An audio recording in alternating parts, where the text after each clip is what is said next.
સંચાલિત નગર પ્રાથમિક શિક્ષણ સમિતિમાં બજેટની સામાન્ય સભા મળી હતી, જે અંગે અધ્યક્ષ અને વિપક્ષે માહિતી આપી હતી.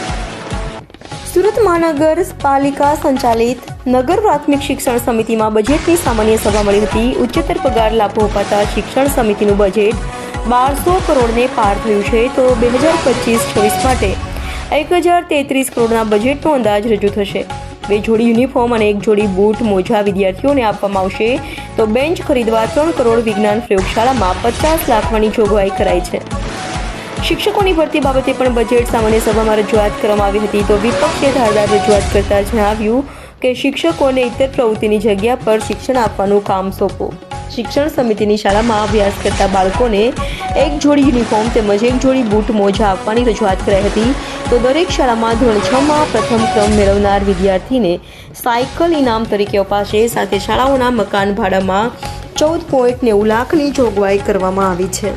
આજે કઈ પ્રકારનું બજેટ થયું, ચર્ચા થઈ? આજે મુખ્ય વિપક્ષ તરફથી માંગણી હતી કે આજે એક બાળક દીઠ 50,000 રૂપિયાનો ખર્ચ સમિતિ કરવા જઈ રહી છે, ત્યારે એનો આઉટપુટ માટે સૌથી વધુ જરૂરી છે કે શિક્ષકો વર્ગખંડમાં રહેવા જોઈએ અને પૂરતા કાયમી શિક્ષકો હોવા જોઈએ. આજે 1559 શિક્ષકોની અછત છે, એટલે કે એક શાળા દીઠ 4 થી વધુ કાયમી શિક્ષકોની અછત છે. અંગ્રેજી માધ્યમની 11 શાળાઓમાં મળીને માત્ર 36 શિક્ષકો છે. 155 બાળકો ઉપર અંગ્રેજી માધ્યમમાં એક શિક્ષક છે. અહીંયા કચેરીની વાત કરીએ તો કચેરીમાં મહેકમ ખૂબ મોટા પ્રમાણમાં 400 ની જરૂરિયાત છે, એની સામે માત્ર 185-186 કર્મચારીઓ કામ કરે છે. 300 થી વધુ કર્મચારીઓની કચેરીમાં અછત છે. સાથે સાથે શિક્ષકોને જે ઇતર પ્રવૃત્તિઓ અપાય છે, અપાર આઈડીનું કામ, KYC કરવાનું કામ, BLO નું કામ, તો એને કારણે આ 50,000 નો આઉટપુટ આપવા માટે શિક્ષકો વર્ગખંડમાં હાજર જ નથી, તો કેવી રીતે આઉટપુટ આપશે?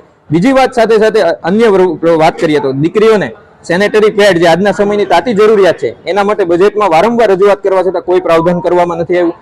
તમામ શાળાઓને સોલર પેનલથી સજ્જ કરવાની અમારી માંગણી છે, જેથી કરીને પૈસા અને પર્યાવરણનો બચાવ થઈ શકે, પણ આ બાબતે પણ કોઈ એક્શન લેવામાં નથી આવ્યા. બીજું છે કે આખા વર્ષ દરમિયાન જે વસ્તુ આવે છે સમયસર નથી આવતી, નથી બૂટ મોજા સમયસર આવતા, નથી યુનિફોર્મ, અને આ એજન્સીઓ જે છે એ જે ભ્રષ્ટાચાર કરે છે, ગેરરીતિ કરે છે, એના આઉટસોર્સિંગના કર્મચારીઓનું જે શોષણ કરે છે, આ તમામ મુદ્દે આજે રજૂઆત કરી હતી અને માંગણી કરી હતી કે આ તમામ વસ્તુઓ છે એને વ્યવસ્થિત કરવામાં આવે, જેથી કરીને આવતા વર્ષના જે બજેટ છે સુચારુ રૂપે એના ઉપર અમલ થઈ શકે.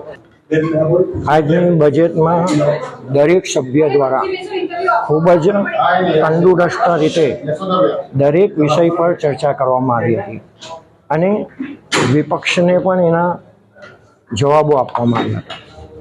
દર વખતે વિપક્ષની જે માંગણી હોય છે એ આપણે પરિપૂર્ણ તો કરતા જ હોઈએ છીએ, પરંતુ અમુક વિષયો પર ખોટી ચર્ચા કરીને ધ્યાન બીજે ડાયવર્ટ કરવાની કોશિશ કરતા હોય છે. પરંતુ નગર પ્રાથમિક શિક્ષણ સમિતિના દરેક સભ્યો દ્વારા એમને કાઉન્ટર કરીને એમના જવાબ આપવામાં આવ્યા છે.